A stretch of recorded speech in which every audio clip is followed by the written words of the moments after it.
Hi everyone, thanks for joining today. I have Andrew Bartolini, Managing Partner and Chief Research Officer of Ardent Partners.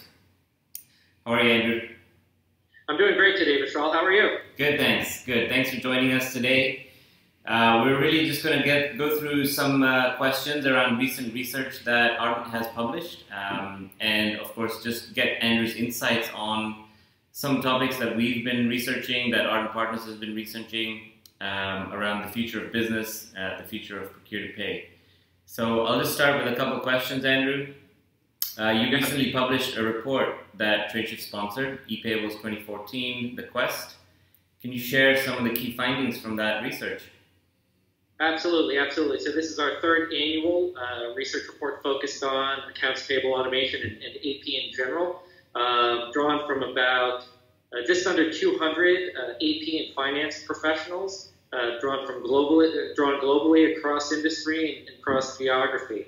I would say that we continue to see a slowly building momentum towards e-invoicing adoption and usage, right? So we've seen, I don't think this industry, so I've been working in this industry for 15 years, I don't think we're going to see dramatic spikes in overall adoption. We're going to see an evolution versus a revolution, but AP automation continues at a nice steady pace. There is still, however, far too much paper in most AP departments today. The good news is that AP departments are much more self-aware now than they were a decade ago when I started doing research in this space.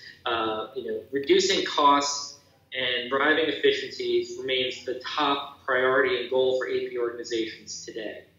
Now, expanding, more broadly as to what are AP managers and controllers and even CFOs focused on, right? So I think that one of the trends that we've seen, and it's very promising, is that they're taking a much broader view as to the entire business process, right? So it's no longer just dealing with the invoice that comes in on the front end. It's actually transforming that, digitizing that, and carrying it all the way through to payments. I think one of the drivers of that is that there's a much greater focus on cash management, and the impact that AP can have on that has certainly risen up the ranks within the finance department. That's for sure. And so as a result, organizations are looking more holistically at the entire AP process. This is pretty different from even 3 or 4 years ago. And a result of that is that we see more RFPs that look at the broader or entire AP business process, so including payments. So payments is a hot area. There's been a lot of interest on the end user side, on the AP department side.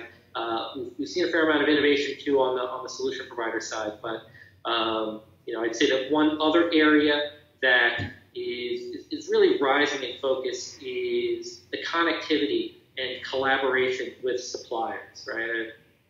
I said it a decade ago that supplier enablement is the Achilles heel of most P2P solution initiatives, and that continues to be the case. But with the rise of business networks and platforms that can enable much faster and more frictionless connectivity between trading partners, that those walls are starting to fall. And as a result, we're starting to see a much higher percentage of touchless to straight-through processing. So, high-level summary of a great report, or we think it's a great report. Thanks, Andrew. That was some great insights, and of course, the research is available on Tradeshift if you want to download it.